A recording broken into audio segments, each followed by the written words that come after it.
Извините, пожалуйста, я так думаю, что все сейчас меня слышат. Вы также должны видеть экран Жан-Пьера. То есть Жан-Пьер начнет вебинар, то есть, как я вам сообщил, что в конце вы сможете задавать все ваши вопросы. Для того, чтобы задать вопрос, вы можете нажать на небольшую, то есть поднять руку.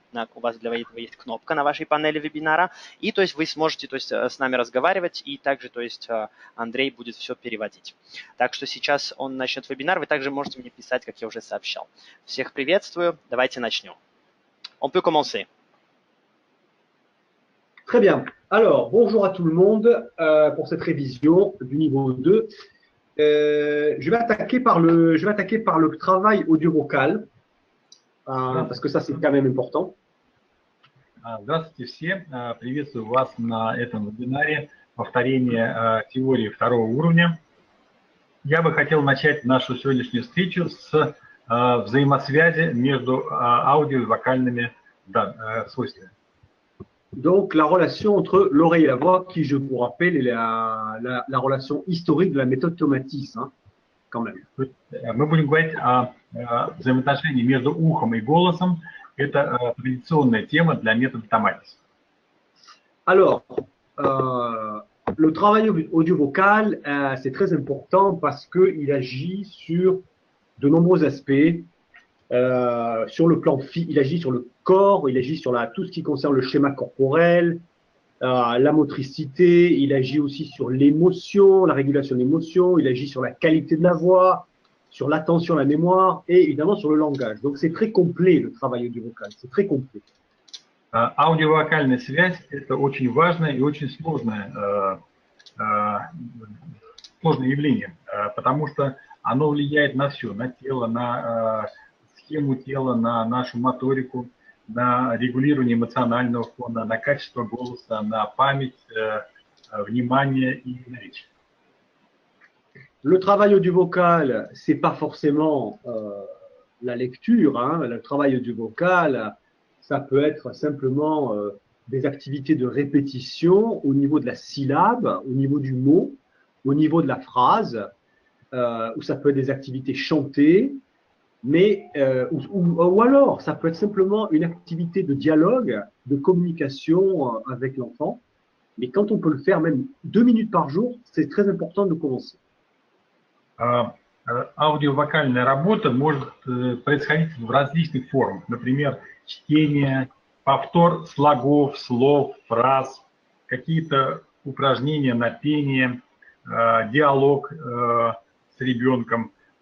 Даже если вы сможете начать с 2 минут, это уже будет хорошо. Alors, en niveau 2, vous avez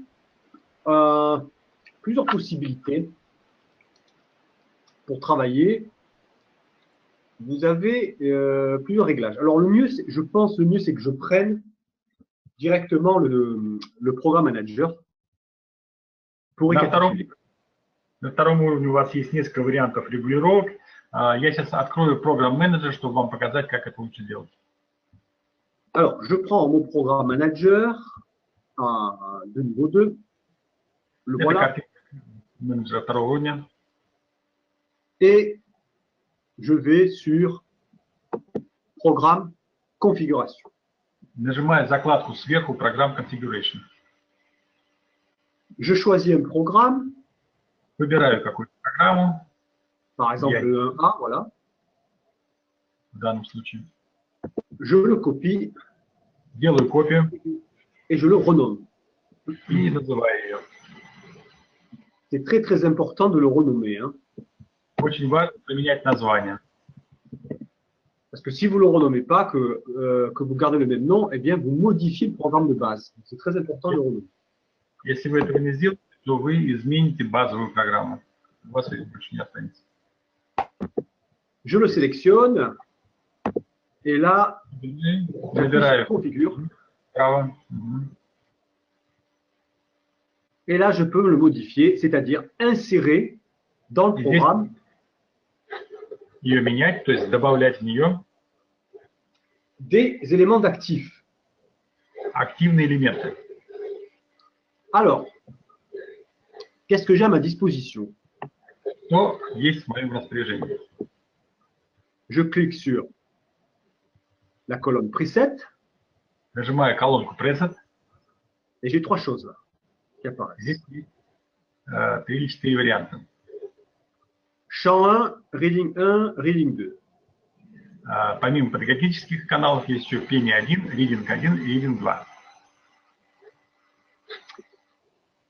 Commençons par champ 1. Начнем с пения 1. Voilà, je viens de sélectionner champ 1. Выбрали пение 1. Et la première chose qui me frappe ici, si vous regardez au niveau des canaux, canal 1 et canal 2,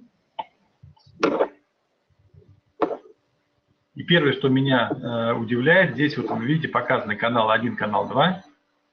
vous voyez que vous n'avez pas le réglage normal. Здесь нет нормальной регулировки. Et le réglage normal, dit pédagogique, c'est -5 plus 5. Потому что нормальная регулировка это минус 5 плюс 5. Donc, qu'est-ce que ça veut dire -3 plus 3? Qu'est-ce que ça veut dire? А у нас здесь минус 3 плюс 3. Что это значит? La chose suivante, ça veut dire que dans ce réglage, il y a un peu moins d'aigus et un peu plus de graves. Voilà ce que ça veut dire. Это значит одно, что в этой настройке чуть меньше высоких звуков и чуть больше низких. C'est donc un réglage, si vous voulez, qui va toucher plus le corps. Voilà l'idée. Смысл в том, что эта регулировка больше затрагивает тело. Vous remarquez aussi que là, automatiquement, quand j'ai choisi champ 1, ici, dans la colonne microphone, j'ai la lettre R. Вы видите, что автоматически, когда мы выбираем пение 1, в колонке микрофон появляется буковка 3, помимо 30 буковка R. Alors, 10 minutes en R pour répétition. Hein. Alors, 10 minutes, 20 minutes, 30 minutes. 3 варианта. 10 R, 20 R, 30 R. R это повтор. Ok. Alors, qu'est-ce que ça veut dire? Что это значит? Ça veut dire la chose suivante. А именно следующее. Ça veut dire que je vais pouvoir utiliser le chant avec, ici, deux possibilités. Я использую пение с различными возможностями. Soit je fais un travail de face à face avec l'enfant. Или я работаю с ребенком. Et à ce moment-là, je deviens la source sonore. И тогда я сам становлюсь для него источником звука. Bon, alors là, évidemment, je n'ai pas besoin de la musique. Ici, vous voyez qu'il y a une musique en fond sonore, je n'en ai pas besoin. Здесь мне не нужна музыка фоновая. Потому что сейчас, пока мы видим, что Моцарт является фоновой музыкой. Je vais la supprimer. Я ее удалил. Voilà, je viens de la supprimer. Vous voyez? Все, музыки не будет. Comment j'ai fait pour la supprimer d'ailleurs? Что надо сделать, чтобы ее удалить? J'ai tout simplement appuyé sur la touche Delete, effacer. Я просто выделил и нажал на Delete, удалить клавишу. Ouais. Je le refais, vous voyez que vous pouvez choisir n'importe quelle source sonore. Это можно сделать любым. Vous appuyez sur Delete, et bien, И все. vous voyez, vous effacez systématiquement les sources sonores. Voilà. Можно удалить. Donc là, eh bien, en fait, on peut considérer la situation suivante.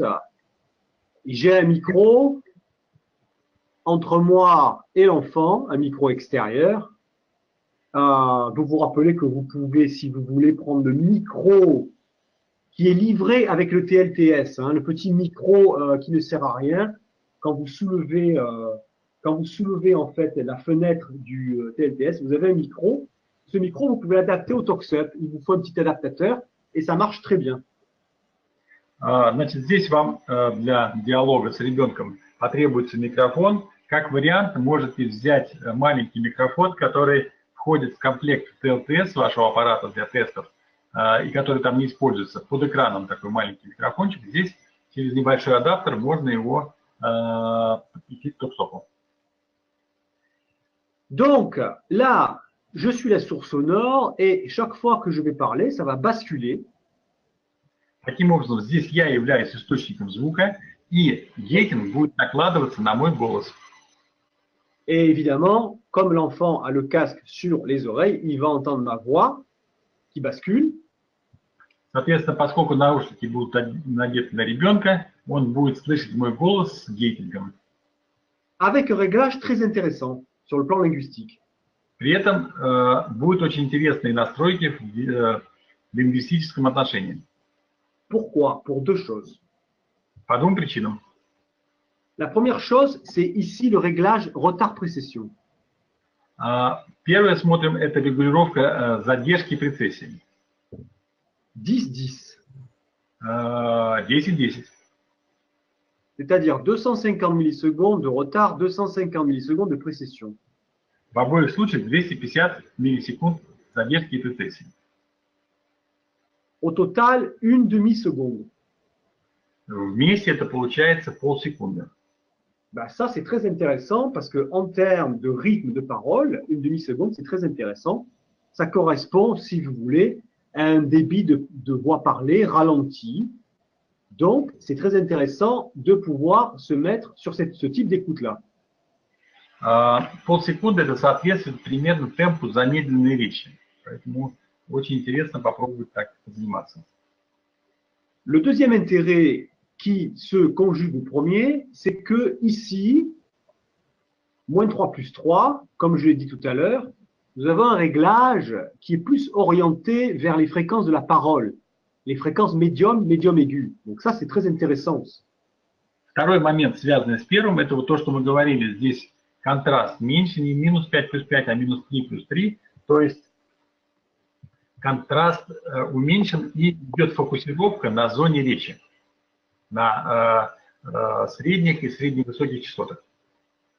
Donc, c'est un très bon réglage pour produire, si vous voulez, une introduction au langage et peut-être aussi pour commencer à induire l'enfant à plus facilement communiquer. Поэтому это очень хорошая настройка для введения в речь, развития речевых функций и развития навыков коммуникации у ребенка. Alors, pour compléter le réglage, c'est très important ici de mettre un filtre. Чтобы закончить регулировки, очень хорошо поставить здесь еще фильтр. Фильтры высоких частот. Si vous mettez un filtre à 500 Hz, c'est très très bien. Если вы поставите фильтр 500, это отлично. Quand vous êtes en situation comme ça de communication face à face, c'est très très bien parce que finalement, vous commencez à filtrer sur des fréquences qui sont plus linguistiques, c'est-à-dire au-dessus de 500 Hz. Поскольку вы находитесь в ситуации диалога, то очень хорошо поставить этот фильтр, который как бы усиливает все, что выше 500 Гц. Ça permet aussi, sur le plan acoustique, d'enlever un effet des fois trop important d'envahissement par les graves, qui peut être très fatigant, qui peuvent provoquer de l'anxiété chez l'enfant. Donc, vous enlevez ces fréquences en dessous de 500 Hz et en même temps, rappelez-vous, par le réglage des canaux, vous avez un réglage très linguistique, axé sur la voix. Donc, c'est un réglage très, très intéressant. Вы помните, что мы говорили о том, что низкие частоты имеют маскирующий эффект. Обилие низких звуков вызывает усталость, тревожность и неприятное. Поэтому, когда мы слегка их убираем, и плюс еще используем настройку, акцентированную на голос, у нас получается замечательная настройка. Finalement, pour compléter le réglage, ce que vous pouvez faire, c'est ici, dans la colonne Bone, mettre le réglage à 12, comme ceci. Для завершения настройки вы можете взять колонку Bone, костная проводимость, и поставить ее на 12. Le réglage à 12 veut dire qu'il y a 12 décibels de plus par conduction osseuse que par conduction aérienne. Что значит 12? Это значит, что костная проводимость у нас на 12 сильнее, чем воздушная. Or, la conduction osseuse, qu'est-ce que c'est? C'est le contrôle de la voix. C'est l'autocontrôle de la voix. На 12 дБ. Что такое костная проводимость? Это контроль голоса, самоконтроль голоса. puisque la conduction osseuse, en fait, en situation active, c'est en quelque sorte notre propre voix qui vient de l'intérieur. Donc, c'est très important de pouvoir la développer chez l'enfant. Потому что при активных занятиях собственный голос мы воспринимаем его как бы изнутри. И поэтому вот у ребенка очень важно это развивать, внутреннее восприятие собственного голоса. Parallèlement, si vous mettez de la conduction osseuse, eh bien, vous allez énormément développer tout l'aspect physique du langage. Ici, le schéma corporel, le sentiment de présence, la motricité, etc. Параллельно, когда мы увеличиваем костную проводимость, мы помогаем ребенку улучшить восприятие собственного тела, моторику и чувствовать себя здесь и сейчас. Donc, ça, c'est la première application du réglage chant qui me paraît extrêmement intéressante, encore une fois, pour tous les enfants que vous avez, parce dû au fait que le réglage en lui-même, eh bien, est tout à fait productif. Nous avons un réglage qui met plus l'accent sur le vestibule, hein, puisqu'il y a plus de graves, et qui est moins agressif sur le plan des fréquences. Вот, как бы подытоживая, хочу сказать, что вот для таких активных занятий и для наших детей очень тяжелых, очень хорошо используют настройку пения. Она дает очень хорошие результаты, воздействие на преддверие за счет уменьшения низких, за счет использования низких частот. Et vous renforcez ce travail de type corporel vestibulaire grâce à la conduction osseuse que vous allez mettre à 12. И вы усиливаете это воздействие на тело, увеличивая костную проводимость на 12 дБ. N'oubliez pas, c'est très important de mettre un filtre, hein, très très important de mettre un filtre. Очень важно не забывать ставить фильтр высоких частот на 500, например. Le filtre à 500 Hz avec ce type de réglage est très très bien. Данный фильтр на 500 и 24 дБ очень хорошо подходит. Finalement, comme disait Tomatis, quand on filtre à 500 Hz, eh bien, on élimine les sons de mauvaise qualité. Как говорил сам основатель метода Альфред Томатис, когда мы ставим фильтр на 500, мы как бы повышаем качество записи. Sur le plan de la parole, hein, je précise, les sons de mauvaise qualité sur le plan de la parole. Voilà.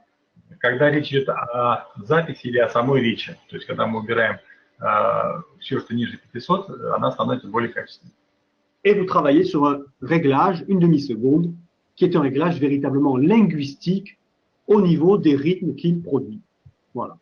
И хорошо еще, когда у вас задержка и прецессия на 10 по 250 миллисекунд, это тоже соответствует ритму речи. Alors, la deuxième utilisation du chant 1, c'est pour les personnes plus avancées, j'ai envie de dire les personnes plus, on va dire, neurotypiques, hein, qui ont la possibilité par elles-mêmes de respecter des consignes de répétition. Второе использование пения подходит для более нейротипичных людей, когда надо работать над речью. Qu'est-ce qu'on va faire dans ce cas-là? Eh bien, à ce moment-là, on va travailler en chant grégorien à répéter. Donc, c'est un travail qui s'adresse à des personnes, on va dire, à partir de 8-9 ans, les adolescents et puis les adultes, si vous en avez. Здесь мы используем григорианское пение для повтора. И этот вариант подходит для детей от 8-9 лет, для подростков и для взрослых. Alors, je prends un grégorien ici. Vous voyez le codage. Ici, vous avez la fenêtre des grégoriens, hein, de tous les grégoriens. Целое окошко с различными вариантами григорианского пения, вы выбираете. Alors, il faut prendre les grégoriens GR, grégorien à répéter. Grégorien à répéter. Нам нужно особое григорианское пение для повтора. Там после G стоит R, то есть GR. Нам нужны варианты GR. Je prends mon grégorien. Беру первый. Je le fais glisser ici. И перетаскиваю вот сюда, на наш трек. Et maintenant, j'ai une séance d'active en grégorien. La personne va entendre le moine chanter et il devra répéter pendant le blanc sonore. Voilà. Смысл в чем? Значит, здесь уже не диалог, здесь наш ребенок будет слышать григорианское пение, какая-то небольшая фраза, потом будет какой-то интервал без музыки. Alors, vous avez grégorien H, grégorien L ici. В этот момент он может повторять. У вас есть вариант H или вариант L. En fait, c'est le même grégorien, mais sur deux tonalités différentes, sur deux hauteurs différentes. Разница только в тональности. Она на две тональности отличается. Alors, H pour high, c'est-à-dire haut, et L pour low, c'est-à-dire bas. H это значит высокая тональность, L это low, низкая. Voilà. C'est le même morceau, mais chanté sur deux hauteurs différentes en fonction des capacités de la personne. Si vous travaillez avec des enfants qui n'ont pas encore mu, un enfant de 11 ans, 12 ans, 13 ans, je vous conseille d'utiliser H, high. Зависит от того, что у вас за ребенок, за клиент. Если ему там до 13 лет, то лучше использовать высокий high. Pour les femmes en général aussi, le H high est préférable. Также для всех женщин, как правило, лучше ставить high. Par contre, pour les hommes en général, bien que ce ne soit pas une règle absolue, hein, mais en général, le L, la version L low, est préférable.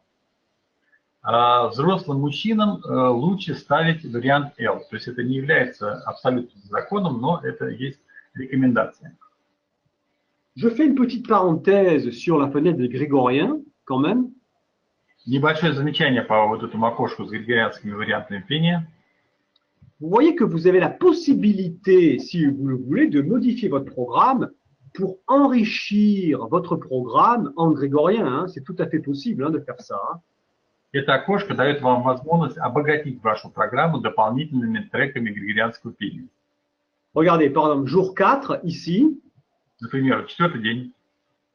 J'ai un grégorien sur la deuxième piste. Второй трек у нас григорианское пение. Si je travaille avec une personne très stressée, très agitée, que je veux la calmer d'autant plus, je peux modifier mon programme en rajoutant un grégorien, vous voyez ici, à la dernière piste, et j'ai 2 grégoriens par jour. Hein. C'est possible de faire ça. Hein. Если у нас клиент такой в сильном стрессе, очень взволнованный, я могу ему дополнительно дать вот четвертым треком поставить еще одно григорианское пение. Donc pensez à ça parce que ça me paraît tout à fait intéressant de pouvoir le faire. Подумайте об этом, потому что это очень хороший вариант, дает хороший эффект. Et je ne sais pas si vous avez vu ce que je viens de faire. Вы обратили внимание, что я сейчас делаю? Je viens de me débarrasser du filtrage. Я убрал фильтр. Regardez, je recommence sur le jour 3, ici. Начнем, допустим, на третьем дне, чтобы вам видно было. Vous voyez ici, j'ai un LP, low pass. У нас вот на четвертом треке стоит фильтр низких частот. Ah, si je clique directement sur low pass, je ne peux pas m'en débarrasser de mon low pass. Я на него нажму, я от него не избавлюсь. Alors voilà ce que je vais faire. C'est un truc à connaître, si vous voulez. Это просто вот технический такой прием, сейчас я вам расскажу. Vous voyez ce que je fais? Je clique sur pédagogique. Я нажимаю на канал, вариант. Je vais sur, par exemple, sur chant. Voilà. Выбираю, например, пение. Et là, maintenant, j'ai la possibilité de choisir mon filtrage. У меня появляется вариант изменения фильтра или убрать его, non. Donc, je mets pas de filtrage. Я ставлю non, нет фильтра. И Et возвращаю là, je reviens sur pédagogique. педагогический канал. Ça, c'est très intéressant. Это такой, хитрость такая небольшая. Et à ce moment-là, je peux mettre mon grégorien. И могу поставить свое григорианское пение. Donc, n'oubliez pas ce petit truc qui peut vous rendre de grands services parce que ça vous permet déjà de modifier les programmes par vous-même. Hein. Это такие вот маленькие моменты, которые позволяют вам уже вплотную заниматься самим программированием. Alors, quelque chose aussi de très intéressant que vous pouvez faire. Еще вы можете интересные вещи делать. c'est d'utiliser le réglage chant 1 en Можно passif. использовать, регулировку пения 1 в пассивных занятиях. Je m'explique. Объясняю. Regarde, c'est très simple. Смотрите, все очень просто. Je prends pédagogique. Берем, Chant 1, меняем на пение 1.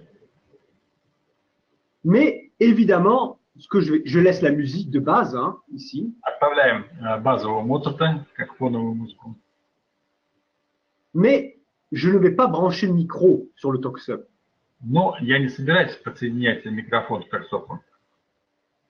À ce moment-là, j'ai un réglage en passif, rapide, de type linguistique 10-10, ici. Таким образом, у меня получается настройка языковая с быстрой скоростью задержки и прецессии 10-10. N'oubliez pas la particularité du réglage, hein, plus axé sur les fréquences de la voix, hein, ici. Плюс мы видим, что это -3 + 3, то есть более сконцентрирован на частотах голоса. Et avec un rythme, encore une fois, qui est beaucoup plus linguistique, qui fait beaucoup plus travailler eh bien, l'oreille, mais de façon moins agressive. С более удобным для работы ритмом, который меньше как бы тревожит ухо. Mais si vous voulez, vous pouvez utiliser aussi ce même réglage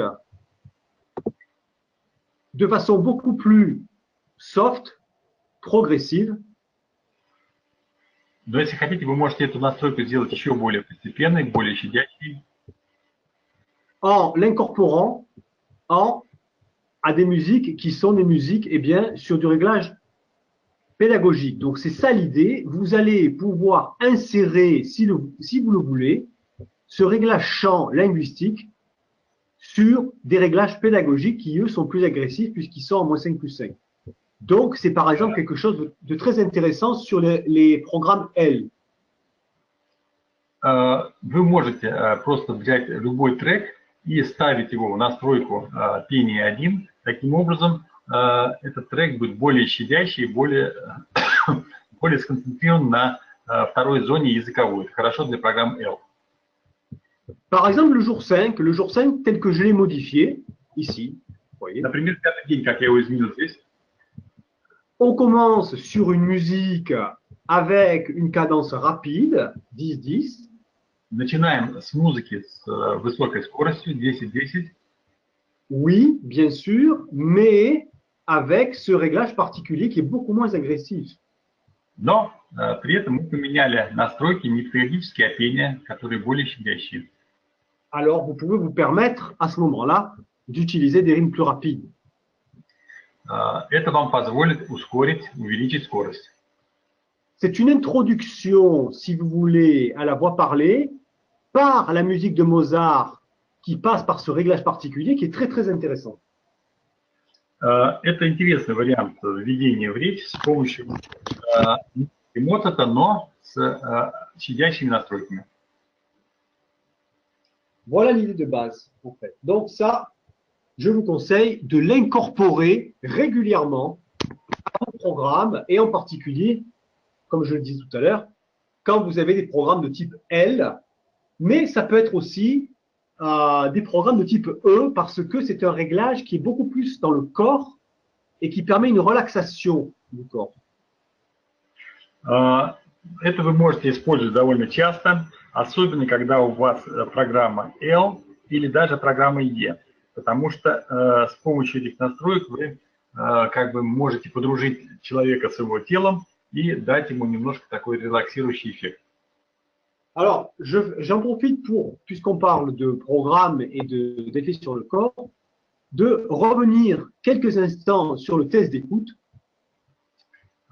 Чтобы легче было это объяснить, мы сейчас вернемся на некоторое время к тестам слушания.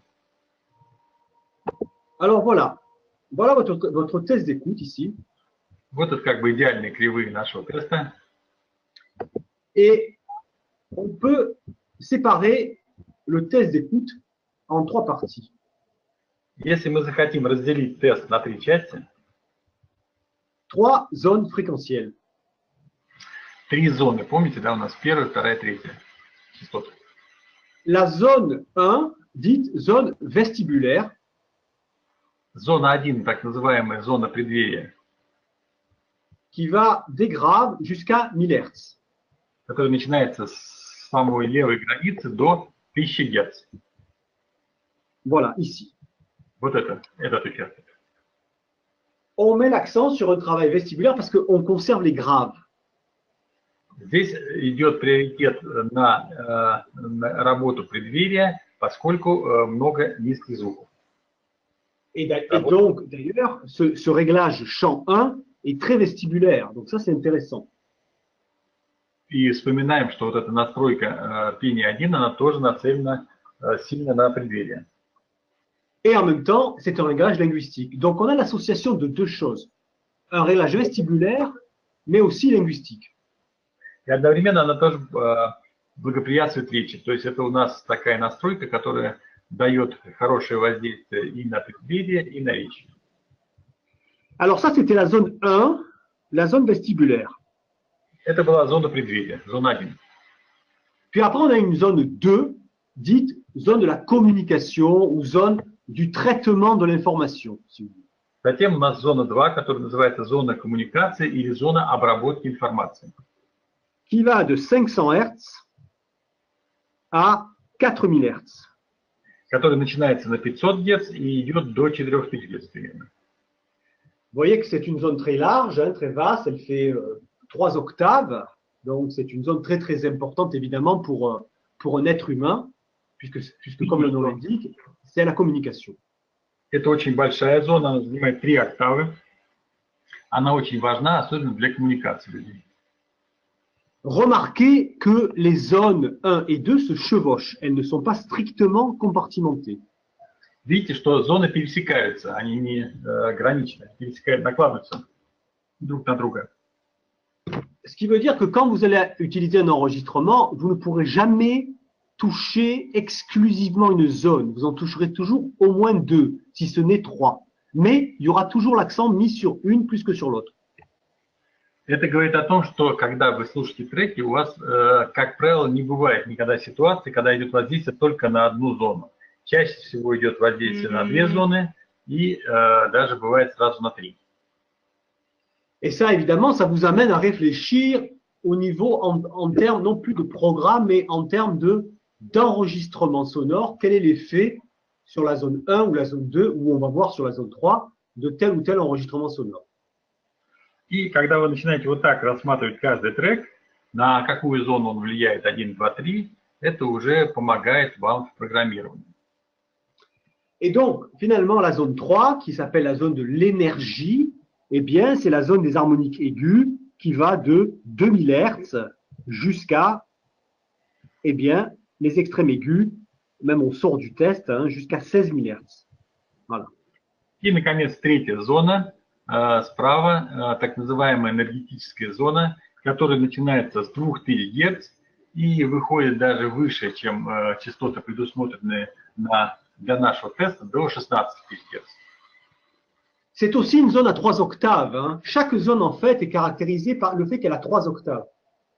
Это тоже зона включает 3 октавы. Каждая зона, в принципе, включает 3 октавы.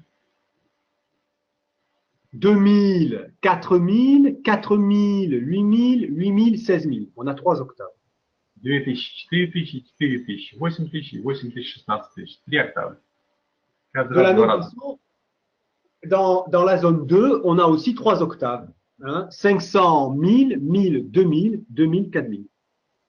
Во второй зоне тоже 3 октавы. 500 тысяч, 1000, 2000, 2000, 4000. Et de la même façon, d'ailleurs, dans la zone vestibulaire, 125, 250, 250, 500, 500, 1000, on a aussi 3 octaves. Также можно рассчитать зону преддверия 125, 250, 250, 500 и 500 тысяч. Les zones, c'est très important, les zones, encore une fois, je répète, se chevauchent. Плюс очень важно понимать, что зоны накладываются одна на другую, они граничат ровно. Mais en fonction du type d'enregistrement que vous allez utiliser, vous toucherez plus particulièrement une zone ou deux au détriment d'une troisième qui sera moins affecté, si vous voulez. Как правило, когда вы выбираете какой-то трек, он нацелен на одну-две какие-то зоны. Соответственно, третья зона будет слегка находиться в задушенном варианте. Et ça, c'est une question très importante à vous poser, surtout que vous avez une thèse d'écoute, donc vous avez le résultat sous les yeux. C'est la question suivante. À quel degré je veux travailler sur la zone 1? À quel degré je veux travailler sur la zone 2? À quel degré je veux travailler sur la zone 3? Très important, parce que pour vous, ça va être un guide qui va vous permettre de choisir des programmes. И, соответственно, здесь второй вопрос, который вы себе задаете, когда у вас есть уже готовый тест слушания, вы делаете заключение, в какой степени мне надо работать с первой зоной, со второй зоной или с третьей. Тест служит для вас направляющим. Pour faire ça, il faut passer par un intermédiaire, il faut raisonner en termes d'enregistrement. Quand vous raisonnez en termes de zone, automatiquement, vous raisonnez en termes d'enregistrement. Здесь вам нужно всегда уже исходить не из программ конкретных, там, которые вам предложены, а из треков. Соотношение треков и зон, на которые этот трек влияет. Quels sont les enregistrements qui sont les plus adéquats pour faire travailler la zone 1? Какие треки больше всего влияют на зону 1? Eh bien, ce sont la MU, évidemment. Это MU Mozart, les low pass, фильтры низких частот LP, BPU1, BPU1 полостной фильтр, Vals, вальс, chant grégorien, григорианское пение et à un moindre degré MD. И в меньшей степени MD, уплотненная музыка. Ok, so, là c'est très intéressant parce que MU, chant grégorien, low pass, BPU1, MD, qu'est-ce que ça nous donne comme programme? Ça nous donne les programmes T, F, E. И если мы посмотрим, в каких программах есть вот этот набор, который мы только что перечислили, мы обнаружим этот набор в программах T, F и E. La zone 1, c'est la zone du vestibule, mais le vestibule, bien sûr, ce n'est pas que la motricité, c'est aussi tout ce qui se ramène à la régulation d'émotions, d'accord, au sentiment de présence, à ce qu'on appelle en anglais le grounding, la capacité à être présent ici et maintenant, au schéma corporel. Donc, c'est très, très important de faire travailler cette zone. Поскольку зона 1, мы говорили, это зона преддверия, но преддверие у нас отвечает не только за моторику, но и за регулирование эмоционального фона, за то, что по-английски называется grounding, то есть восприятие себя в своем теле здесь и сейчас, за восприятие своего тела. Question, quels sont les enregistrements, un même raisonnement, hein, quels sont les enregistrements qui privilégient la zone 2, 500-4000? Теперь посмотрим, какие треки влияют больше на зону 2, 500-4000. Ben, on va avoir la BPU1, on va avoir la BPU. Будет опять BPU1, BPU. On va avoir aussi, bien sûr, la MU, hein, qui est un enregistrement général, la MU. Естественно, будет MU, потому что мы говорили, что Моцарт – это музыка полного спектра на все зоны. Le chant grégorien. Григорианское пение. Et aussi, on va avoir le HP high pass à 500 et, dans une moindre mesure, à 1000. HP 500 et 1000. И чуть меньше у нас будет музыка с фильтром высоких частот, в основном на 500 и редко на 1000. Donc, vous voyez que là, on retrouve, en termes de composition, globalement, on va retrouver le programme L. То есть, если мы посмотрим, в каких программах есть такой набор, это программа L, в первую очередь. Et enfin, sur la zone 3, bien évidemment, qu'est-ce qui va mobiliser beaucoup la zone 3? Eh bien, ce sont en priorité les HP, les high pass, 500 Hz, mais surtout 1000 et 2500 Hz. Если нам нужно будет воздействовать на зону 3, мы будем в первую очередь использовать музыку с фильтрами высоких частот на 500, на 1000 и на 2500 Гц.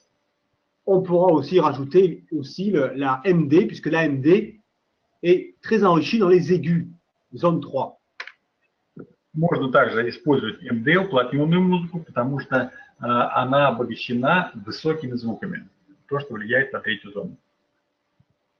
Donc, si je travaille avec, par exemple, un HP à 1000 Hz, bon, ben, je mobilise la zone 2, mais aussi la zone 3. Encore une fois, n'oubliez pas, hein, les zones se chevauchent. Hein. Donc, il n'est pas possible de toucher exclusivement une zone avec un enregistrement donné. Ça n'aurait aucun sens d'ailleurs. Значит, если мы будем использовать фильтры высоких частот на 1000, то, соответственно, мы будем влиять и на зону 2, и на зону 3. Еще раз повторяю, треки музыкальные не дают возможности работать только с одной зоной. И, в принципе, это нам даже и не надо. Vous pouvez considérer qu'il y a une sorte de hiérarchie en fonction de l'enregistrement que vous mettez. Il y a une zone qui va être touchée en priorité, puis une deuxième zone intermédiaire qui va être concernée mais un peu moins, et enfin une troisième zone qui va être beaucoup moins concernée par cet enregistrement. Il y a toujours une trilogie de zones qui forment une hiérarchie, si vous voulez. Просто у каждого трека есть иерархия воздействия, то есть есть зона приоритетного воздействия, есть зона второстепенного воздействия и есть третья зона, где воздействие намного ниже. La question qu'il faut vous poser, encore une fois, c'est sur quoi, en priorité, je veux travailler. Поэтому для вас главный вопрос, на какую зону в первую очередь надо воздействовать. Est-ce que je veux travailler en priorité sur les mécanismes de la coordination, de la tonicité du schéma corporel et de la régulation d'émotions, tout ce qui se ramène au corps, si vous voulez. Надо ли нам в первую очередь работать над тонусом тела, над координацией, над регулировкой эмоционального фона? Это все как зона 1. Si la réponse est oui, eh bien à ce moment-là, je vais utiliser des enregistrements que je vais trouver dans les programmes T, dans les programmes F, dans le programme E. Если ответ «да», то, соответственно, вы берете те треки, которые содержатся в программах T, F, E. Est-ce que l'accent doit être mis sur la zone 2, c'est-à-dire le traitement de l'information au sens général, le processus de discrimination, la lecture, le langage? Надо ли мне делать акцент на обработке информации, на чтении, на речи? Eh bien, à ce moment-là, je vais utiliser des enregistrements que je trouverai dans les programmes L. Если да, тогда я беру треки из программы L. Je répète encore une fois ce que je dis, n'oubliez pas que les zones se chevauchent. Hein. Donc, quand je travaille sur la zone 2, traitement de l'information, je travaille aussi, en termes de hiérarchie, je travaille aussi sur le vestibule. И еще раз повторяю, что у нас не бывает того, что мы работаем вот конкретно только над одной зоной. Всегда у нас идет воздействие и на другие зоны. То есть, если мы работаем с преддверием, есть и воздействие на кохлею одновременно. À un moindre degré qu'avec les enregistrements des programmes ETF, certes, mais je travaille quand même sur le vestibule. То есть, конечно, когда мы работаем на вторую зону, первая зона, влияние на нее меньше, но оно тоже происходит. Est-ce que je veux travailler sur l'énergie? Est-ce que je veux travailler sur l'éveil? Parce que j'ai un enfant qui est hypotonique, j'ai un enfant qui est très mal éveillé, j'ai un enfant qui manque de concentration. Est-ce que je veux travailler sur l'énergie? Si oui, eh bien à ce moment-là, je vais accorder la priorité à la zone 3 et aux enregistrements qui se rapportent à la zone 3. Нужно ли нам пробудить ребенка? Замечаем ли мы в нем такой недостаток тонуса, недостаток концентрации? Повысить ему надо энергетику. Соответственно, если да, то мы берем программы третьей зоны. C'est-à-dire IPAS et MD, c'est-à-dire globalement les constituants du programme MA. В первую очередь, это что? Это фильтры высоких частот и МД, то есть то, что отличает программы EMA. Okay.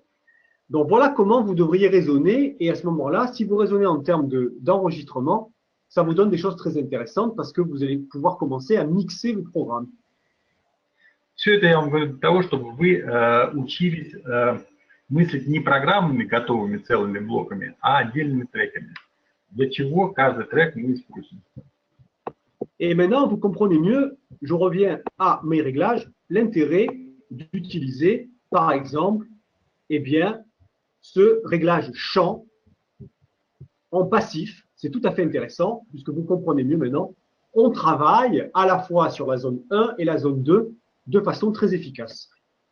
И теперь вам легче понять, зачем мы используем вот такую настройку в пассивной работе пения 1, потому что у нас идет более эффективное воздействие на зону 1 и зону 2. Voilà. Alors ça, c'était l'utilisation du chant. Et puis après, vous avez évidemment le reading 1 et le reading 2. У вас есть еще также, помимо пения 1, два варианта. Это reading 1 и reading 2, то есть чтение 1, чтение 2. Et là, nous retrouvons notre réglage pédagogique, ici, moins 5 plus 5. Здесь мы снова видим настройки педагогического канала минус 5 плюс 5. C'est un réglage beaucoup plus exigeant dans les aigus, si vous voulez. Эти настройки, они более требовательны в плане высоких частот. Alors, on a ce réglage-là. Соответственно, мы регулируем здесь, регулируем микрофон. Mais le principe est le même. Hein. Принцип тот же самый. Vous voyez, vous pouvez créer des variantes tout à fait intéressantes. Можно тоже сделать очень интересные варианты. Vous avez vu ce que je viens de faire. Видели, что я сделал? Reading 1. Перешел в reading 1. Microphone avec l'option R. Это позволило выбрать микрофоны с вариантом R для повтора. L'option R est importante. Hein. L'option R est importante puisque R veut dire que la source sonore par elle-même bascule. Чем интересен вариант R, это значит, что гейтинг накладывается на источник звука. Si je ne mets pas la variante R, comme par exemple ici, Если я ставлю вариант без R, eh bien, например, теперь, la musique ici ne va pas basculer. музыка будет идти без гейтинга, кидования. Seule la voix de la personne va faire basculer. Гейтинг будет накладываться только на голос нашего клиента. C'est un réglage qu'on utilise en lecture celui-ci. Okay. Такую настройку используют при чтении. Mais vous pouvez créer des variantes, vous pouvez faire basculer la source sonore pour une utilisation autre que la lecture. Но когда вы выводите гейтинг на источники звука, это можно использовать в других назначениях, не только для чтения. À ce moment-là, vous mettez 30 R. R ici. Ставите 30 R. Ou 20 R, hein, si vous voulez travailler que 20 minutes, hein, évidemment. Hein. 20 R, если вы хотите работать только 20 минут с повтором. Et là, c'est très intéressant. Vous allez garder la source sonore qui bascule. И, что интересно, если вы оставляете фоновую музыку, на которую накладывается тоже гейтинг, mais vous allez couper le micro. Vous n'allez pas brancher le micro sur le Tox-Up. но что вы еще делаете? Вы отключаете микрофон. Qu'est-ce que ça vous donne? Вы не подключаете его к таксофу. Что это дает? Une musique de Mozart qui bascule en 10-10. Музыка Моцарта, в которой гейтинг происходит со скоростью 10-10. Réglage linguistique, vitesse linguistique, 1 demi-seconde. Это настройка для речи, полсекунды. Comme pour tout à l'heure avec le chant, hein, pareil. Hein. Как только что было для пения, то же самое. Exactement le même principe. Hein. Là, je mets le champ en comparaison. Hein. C'est exactement pareil. Hein. Ici, vous voyez. Все то же самое, как вот только что мы пение делали. La différence, elle est là, sur le réglage. Разница вот здесь, вот она большая разница. Tout à l'heure, on avait un réglage linguistique passif qui était plutôt zone 1, zone 2. Только что у нас были настройки пассивные занятия по речи, направленные на зону 1, зону 2. Avec celui-ci, nous avons un réglage linguistique passif qui est zone 2, zone 3. Ça, c'est intéressant aussi. Те же регулировки лингвистические пассивные, но нацелены на зону 2, зону 3. Si vous voulez travailler avec un enfant qui a à la fois des problèmes de traitement de l'information, de langage, mais qui manque d'éveil, qui a besoin d'énergie, un enfant qui a des problèmes attentionnels, un enfant qui est hypotonique, ça peut être intéressant ponctuellement de créer dans votre programme une variante avec ce réglage en passif. Если вы работаете с ребенком, у которого есть проблемы с обработкой информации, с речью, но одновременно у него пониженная энергетика, тонус, то есть интерес работать таким образом. Et c'est d'autant plus intéressant que vous pouvez ici jouer sur le temps d'exposition. Vous n'êtes pas obligé de faire 30 minutes, hein, vous pouvez faire 20 minutes. Hein. Très intéressant. Ou même, pourquoi pas, 10 minutes simplement. 10 minutes. Что еще интересно, здесь вы можете играться с продолжительностью трека. Не 30 минут, а 20, 10 минут. Au bout de 10 minutes, qu'est-ce qui va se passer? Что в этом случае произойдет? 10 минут будет идти вот этот трек, как вы запрограммировали. Eh bien, le programme va revenir automatiquement en pédagogique. Если вы настроите, допустим, на 10 минут, да, то по истечении этих 10 минут программа автоматически перейдет на изначальный педагогический канал. Donc, vous voyez l'idée tout à fait intéressante. Vous pouvez considérer que pendant 10 minutes, par exemple, eh bien, vous allez travailler de façon assez intensive en réglage linguistique, c'est demandeur. Zone 2, zone 3, travaille intensivement. Et ensuite, eh bien, on a un repos en pédagogique en 10 ans. Что это дает? Это дает 10 минут активного, интенсивного занятия по лингвистическим показателям скорости высокой и требовательности. Затем у вас 20 минут будет идти такой релакс, когда скорость снова возрастает до 10 часов, и это более спокойный вариант. Donc moi, je vous conseille d'insérer ce type de réglage qui sont beaucoup plus dynamiques, qui ont une orientation à la fois linguistique et vestibulaire pour le champ 1, ou linguistique et plus énergétique pour Reading 1, d'insérer ce type de variante dans vos programmes et vous allez avoir des choses très intéressantes parce que vous travaillez sur des vitesses différentes et vous induisez à la fois de la communication et de l'énergie. Вот поэтому я вам советую использовать эти разные настройки, пение и педагогические, для того, чтобы воздействовать на разные зоны. Зона 1, зона 2 и зона 2, зона 3. Gardez à l'esprit que vous pouvez tout à fait faire la même chose avec le chant grégorien aussi. Hein. C'est possible. Regardez. То же самое делать с грегорианским пением. Voilà. Ici, je me mets 20 minutes de chant grégorien, réglage linguistique, zone 2, zone 3, orienté zone 2, zone 3. Вот вариант использования григорианского пения, настройки лингвистические, такие, высокая скорость и минус 5 плюс 5.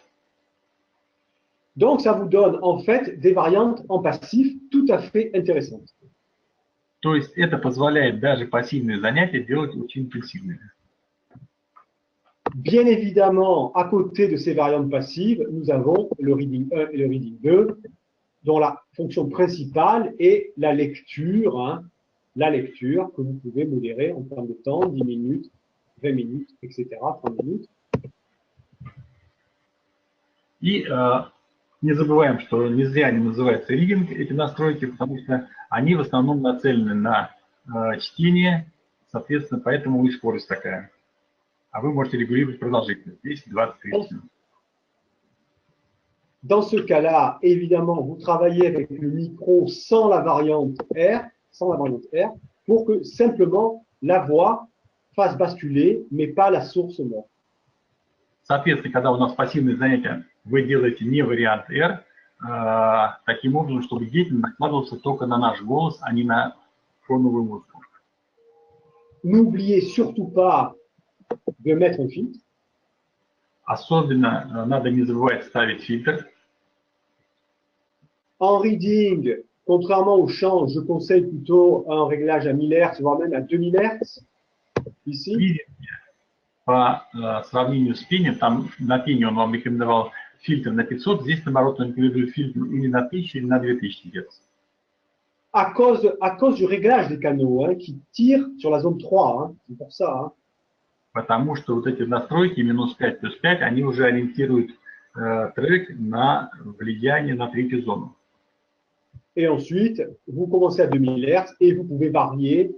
Vous pouvez faire un aller-retour, varier entre 1000 et 2000. Par exemple, faire 3-4 jours à 2000 et puis passer 3-4 jours à 1000 et puis peut-être revenir à 2000. Vous faites un aller-retour entre les deux.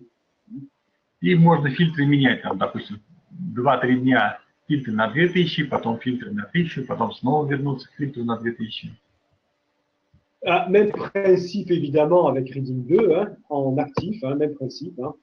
То же самое режим Reading 2 при активных занятиях. Reading 2 est beaucoup plus rapide puisqu'on passe d'un retard 10 à un retard 3, donc on a une cadence de parole beaucoup plus rapide. Si vous travaillez avec un enfant qui a des difficultés de langage, qui a du mal à décoder, qui a des problèmes de fluidité verbale, etc., il faut commencer avec Reading 1, c'est très important. Особенно мы видим, здесь отличается скорость задержки, да, не 10, а 3. То есть это уже еще более требовательные занятия. Соответственно, если у нас ребенок, у него проблемы с речью, он не может бегло говорить и расшифровывать информацию, мы с ним всегда начинаем с Reading 1. И нельзя ставить Reading 2. Vous gardez Reading 1 dans ce cas-là. Si c'est un enfant qui a pas de problème particulier de fluidité, qui est déjà un assez bon décodeur, mon conseil est de commencer un jour ou deux en Reading 1 et ensuite de passer en Reading 2. Если же у вас ребенок с довольно беглой речью, который все быстро понимает, то я бы вам советовал сделать так. 1-2 дня Reading 1, а потом переходить на Reading 2. Même principe que tout à l'heure, évidemment, vous mettez de la conduction osseuse pour faciliter l'autocontrôle de la voix et la qualité de la voix. Только что мы тоже с вами говорили по поводу костной проводимости. Я советую вам ее поставить побольше, для того, чтобы усилить самоконтроль голоса и качество голоса. Voilà en ce qui concerne les réglages Reading. Vous pouvez évidemment aussi, si vous voulez, utiliser Reading 1 ou Reading 2 en face à face, de la même façon que vous allez utiliser Chant 1 en face à face. Vous pouvez utiliser Reading 1 ou Reading 2 en face à face avec un micro entre vous et l'enfant. À ce moment-là, eh bien, vous aurez un travail plus dynamique qui fera plus travailler la zone 2 et la zone 3 au détriment de la zone 1 qui travaillera moins. Точно так же вы можете использовать настройки Reading 1 и Reading 2 при работе с ребенком, там диалоги, повторы. Соответственно, с помощью микрофона это будут более такие стимулирующие занятия и влияние больше на зону 2 и зону 3, меньше на первую зону. Mais mon conseil, c'est que si vous travaillez en face à face avec un enfant, mon conseil, c'est de commencer par le chant 1, par le réglage chant 1 en face à face. Parce que c'est encore une fois, c'est un réglage qui est plus dans le corps, qui fait plus travailler la zone 1 et la zone 2.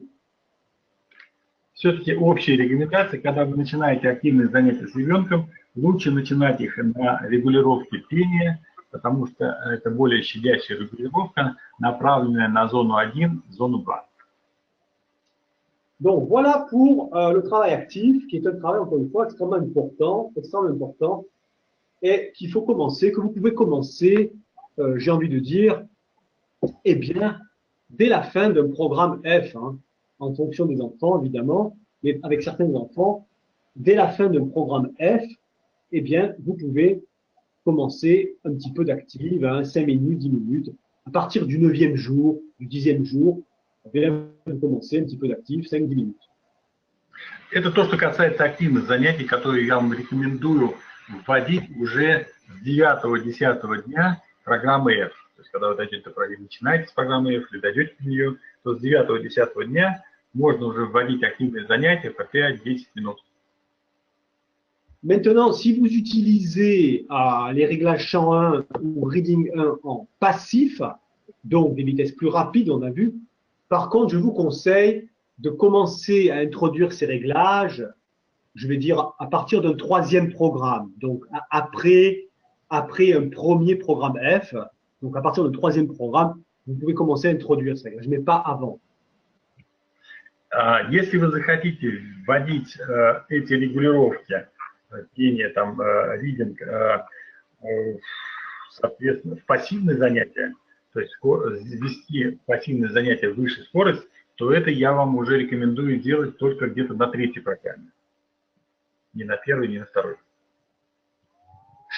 Fait capital, extrêmement capital, n'oubliez pas, c'est un principe de base, de toujours réinjecter dans votre programme E, L ou M, de toujours réinjecter, de mixer, de réinjecter des éléments de F. C'est très important de réinjecter des éléments de F parce que le F est précession 100 au lieu de 60 et donc vous permet de travailler avec plus de progressivité.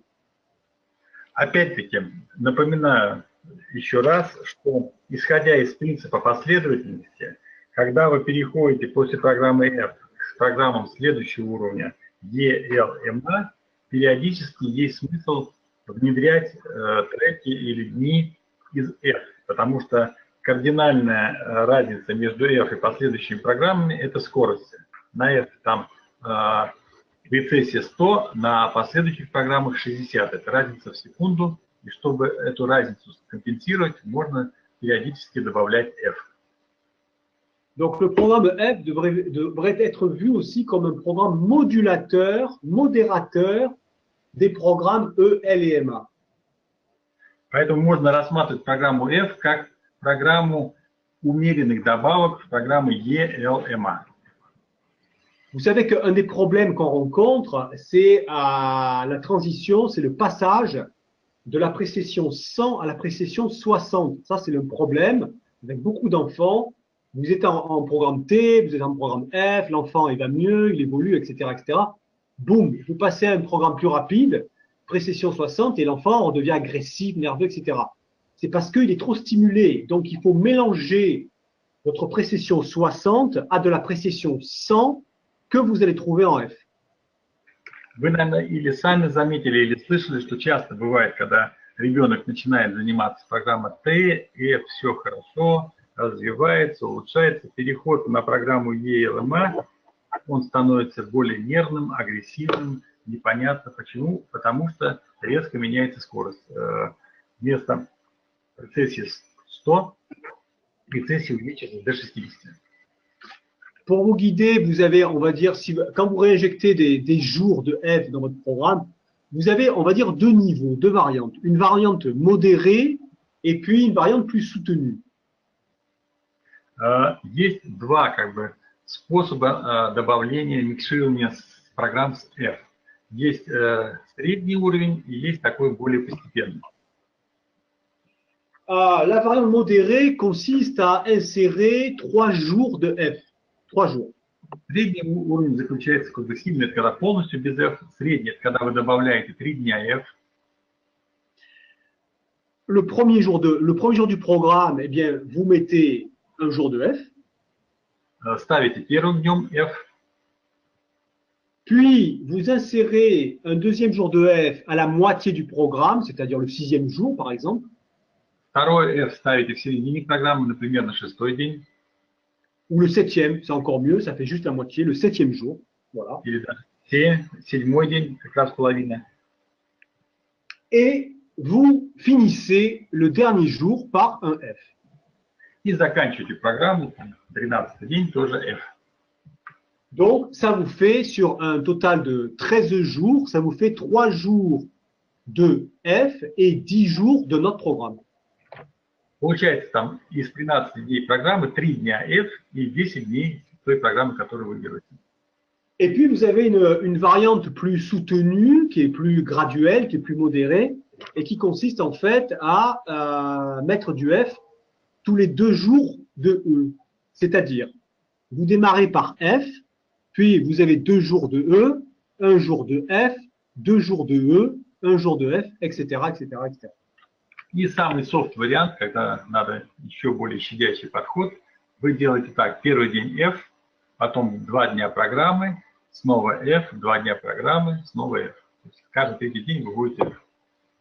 Si vous faites le calcul, vous verrez qu'en fait, ça vous fait 5 jours de F insérés dans votre programme. Donc, au total, 5 jours de F et 8 jours de notre programme. Это, в принципе, вам даст что-то типа соотношения 5 дней F и 8 дней программы. Je pense qu'avec beaucoup d'enfants que vous avez, vous auriez tout intérêt à adopter la variante plus modérée, plus soutenue, 5 jours de F, 8 jours de notre programme. Я думаю, что если у нас как бы большая часть клиентов это тяжелые дети, скорее всего, с ними надо работать по этому последнему принципу. То есть 5 дней F и 8 дней программы. Выбранный вами. Et dans ce programme mixte que vous avez, qui est déjà assez complexe, n'oubliez pas, encore une fois, que de façon plus dynamique, et surtout si vous centrez votre travail sur la zone 2, eh bien, de façon plus dynamique en passif, vous pourrez rajouter ponctuellement eh bien, un chant 1 ou même un reading 1 en passif. И не забываем, что второе направление микширования, помимо того, что вы добавляете программы F, вы еще для, допустим, стимулирования, для развития речевых навыков можете добавить активные занятия в режиме пения 1 или пассивные занятия в режиме reading 1. Sans oublier bien évidemment le travail actif lui-même. То есть даже так, вот вы делаете пассивные занятия в пении 1 и reading 1, и еще активные занятия тоже добавляете. Donc vous voyez qu'en fait, ça peut vous faire des programmes très variés, qui cassent une monotonie, qui ont des vitesses différentes, qui surprennent le cerveau et qui, en même temps, sont des programmes qui respectent une progressivité, hein, puisque, encore une fois, dans votre programme, vous avez gardé suffisamment d'éléments F. То есть вы видите, что у вас за счет вот этих 3 вариантов микширования резко увеличивается набор инструментов, который позволяет вам бороться с монотонностью, как бы делать более динамичные программы, при этом соблюдая принцип последовательности и предосторожности. Alors, ça, c'était pour l'aspect réglage actif, mais enfin, on a vu que les réglages actifs pouvaient être détournés, si je puis dire, pour une utilisation passive, hein, aussi. То есть вот это по поводу настройки активных занятий, хотя не забываем, как я вам объяснил, что можно использовать их для того, чтобы менять и настройки пассивных занятий. Et sur ce greffe, en tout cas, peut se greffer la latéralité. И здесь еще можно добавлять латеральность. Donc, le principe de latéralité, vous le connaissez. L'idée, c'est de privilégier peut-être un travail sur l'oreille droite en méthode automatisme. Hein. Voilà. Это вторая тема нашего сегодняшнего вебинара. Латеральность. Мы вспоминаем, что такое латеральность. Это попытка ставить в привилегированное положение правое ухо. Parce que l'oreille droite en termes d'écoute est une oreille très importante pour finalement plusieurs choses. Sur le plan émotionnel, eh bien, c'est une oreille qui mobilise plus facilement l'hémisphère gauche. qui est un hémisphère qui va favoriser en termes de communication, des mécanismes de rapprochement, de l'engagement social. C'est l'idée. Почему нам интересно правое ухо? Потому что в эмоциональном плане оно теснее связано с левым полушарием, и таким образом задействование правого уха облегчает коммуникацию, вовлеченность человека в общение. Donc, chaque fois que vous avez un enfant qui est un enfant extrêmement introverti, qui ne veut pas communiquer avec les autres, qui se dégage du groupe, qui est très anxieux à l'idée d'être en contact avec les autres, eh bien, ça peut être l'occasion de favoriser ces mécanismes de rapprochement. Это хорошо, когда у вас ребенок сильно интроверт, тревожный, боится выходить на контакт. Вот так можно его расслабить и сделать более коммуникабельным. Donc, vous voyez que là, finalement, on a un aspect latéralisation qui concerne plus un travail sur la zone 1, si je puis dire, la régulation d'émotions. То есть, таким образом, у нас идет работа в первую очередь на зону 1, на регулирование эмоционального фона. Puis, évidemment, il y a un autre aspect de la latéralisation, qui est l'aspect vraiment communication, langage, parce qu'on touche à l'hémisphère gauche. Et l'hémisphère gauche, il est important pour ce traitement-là, et en particulier en situation de production. Que ça soit de la voix d'ailleurs parler ou de la voix chantée, plus qu'en situation de réception. En situation de production, eh bien, il est très important de mobiliser cet hémisphère gauche et donc l'oreille droite. Hein, il y a un effet de supériorité de l'oreille droite qui a bien été déterminé sur ces 50 dernières années en ce qui concerne le traitement de la parole. И плюс еще второй момент, что правое ухо доказано, оно не только улучшает восприятие речи, но улучшает и голос и пение даже, за счет того, что левое полушарие связано с левым полушарием, а левое полушарие отвечает за логическое мышление, за обработку информации. Et puis finalement, il y a l'aspect énergétique qui est tout à fait intéressant aussi. Есть также энергетический аспект, et qui concerne finalement la zone 3. Который касается зоны 3. Puisque l'oreille droite est plus sensible aux composantes aiguës du message que l'oreille gauche. Связано с тем, что правое ухо, оно лучше настроено на восприятие высоких звуков, чем левое. L'oreille droite est plus sensible en fait aux sons qui sont dotés d'une petite longueur d'onde, c'est-à-dire les sons aigus. Правое ухо лучше воспринимает звуки с небольшой длиной волны, то есть это как раз есть высокий звук. Donc, vous avez, si vous pouvez faire passer un test d'écoute, une épreuve d'audio-latérométrie qui va vous renvoyer un tableau. Вспоминаем наш тест слушания. Один из тестов – это как раз тест на аудиолатерометрии, то есть на латерализацию. Est-ce que ça suffit pour pouvoir commencer un travail? Достаточно ли это для начала работы? Est-ce que ça suffit? Non, ça ne suffit pas. Нет, этого недостаточно. Il y a des fois où, eh bien, malgré le fait que le tableau vous conseille de latéraliser, il ne faut pas latéraliser. Бывают такие случаи, что вы провели тест, и таблица вам показывает, надо работать с латеральностью, а на самом деле не надо этого делать. Vous avez 3 cas principaux. Есть 3 основных варианта. Le premier cas, c'est si vous avez un problème d'épilepsie. Первый вариант – это если у вас эпилептик. S'il y a un problème d'épilepsie, il ne faut pas latéraliser. Для эпилептиков латерализацию не делаем вообще. Si vous latéralisez avec un terrain épileptique, vous risquez, il y a de fortes chances, enfin, il y a même de très fortes chances, d'ailleurs, que vous déclenchiez une crise.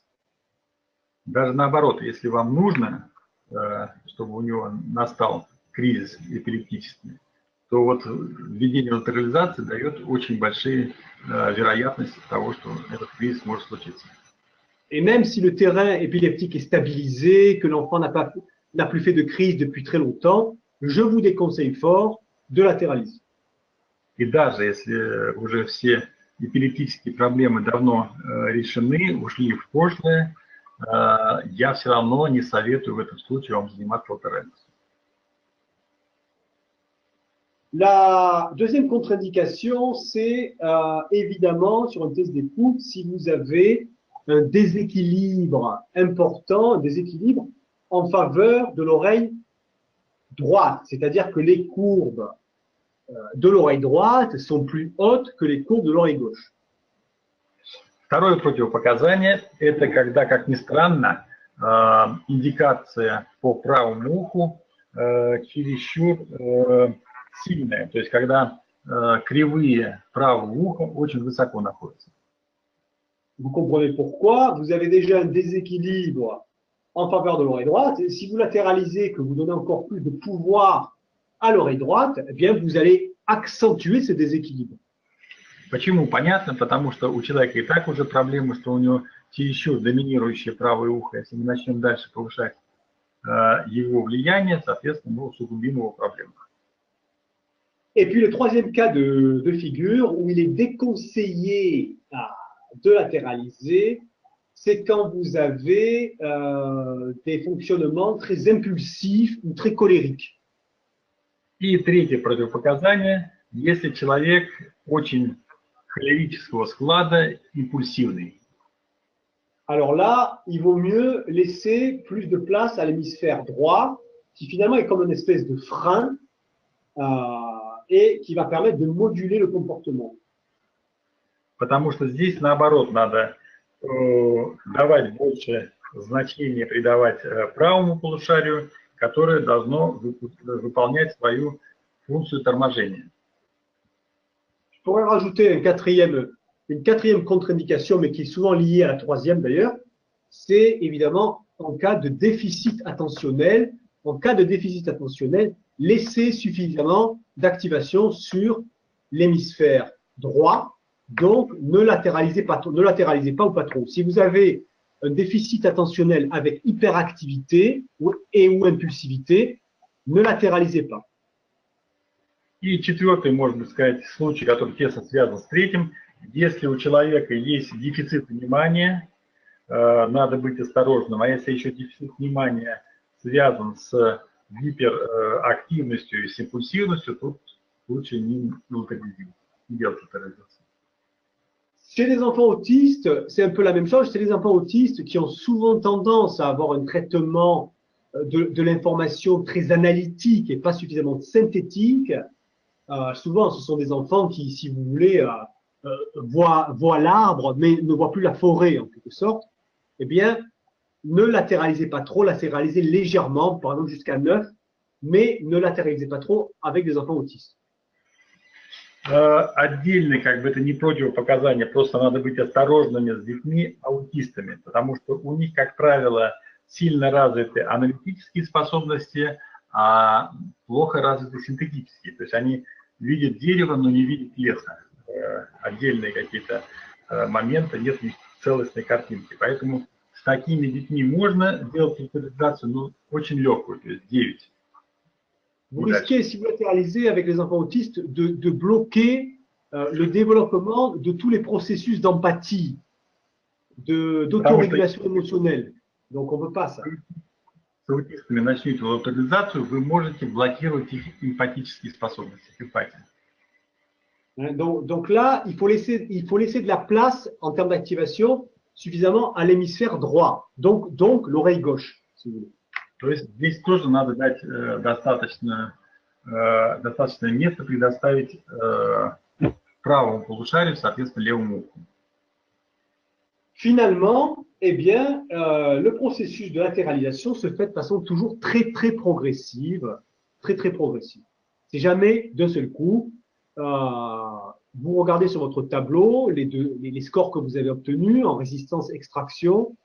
Ça vous donne eh bien, un réglage à appliquer sur le casque que vous avez dans la colonne du milieu, mais c'est toujours très progressif, toujours. И плюс напоминаю вам то, что мы проходили на занятиях, латерализация делается постепенно, никогда мы сразу не ставим то, что мы получаем в средней колонке, когда делаем два теста на экстракцию и на сопротивляемость. Если у нас получается, допустим, индикация 8, 7, мы никогда сразу не ставим, мы начинаем с 10 и потом опускаемся. Vous faites des paliers de 3 jours. Paliers de 3 jours. Non? Опускаемся со ступеньками где-то в 3 дня. 10, 10, 10, 9, 9, 9, 8, 8, 8, etc. 10, 10, 10, 9, 9, 9, 8, 8, 8. Et quand vous arrivez à 7, vous faites un plateau beaucoup plus long. А когда вы достигаете 7, здесь получается ступенька более длительная. Vous faites un plateau de 6-7 jours. Vous faites un plateau en 7. Здесь ступенька может быть 6-7 дней. Ça veut dire que dans un premier programme, dans le premier programme dans lequel vous allez latéraliser, eh bien, vous ne pourrez jamais descendre en dessous de 7. De toute façon. Это еще означает, что первой программе, где вы вводите локализацию, вы никогда не сможете опуститься ниже 7. Voilà. C'est très important d'être progressif. Это нужно именно для того, чтобы все было последовательно. Bien. Alors, je pense qu'on va laisser la place aux questions maintenant, avec le temps qui nous reste, hein, puisqu'il est déjà 1h30. Ну, поскольку on a времени fait un quart d'heure. немного, то предлагаю перейти к вопросам.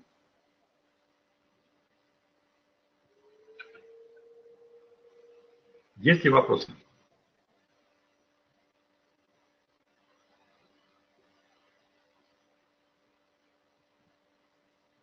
Allô? Самир? Alors, il n'y a pas de questions? Il n'y a pas de question? Pas de question une fois? Pas de question deux fois? Pas de question trois fois? Adjugé. Нет вопросов, заканчиваем. Да, то есть если у вас есть какие-либо вопросы любые, сейчас, то есть момент, если нет, вы можете их мне отправлять по e-mail, также, то есть использовать Google Group. Если у вас есть также какие-либо другие организационные вопросы, которые вы желаете задать мне, вы также можете воспользоваться моментом. То для того, чтобы задать вопрос, вам просто требуется поднять руку, и вы сможете с нами разговаривать.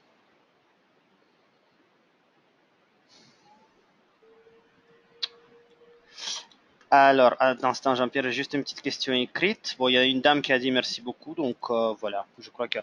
То есть вопросов на данный момент нету, мы надеемся, что эта сессия, то есть, была для вас с пользой, поэтому, то есть, надеюсь, в будущем мы также снова это сделаем. То есть, надеюсь, до скорого, спасибо большое и до свидания.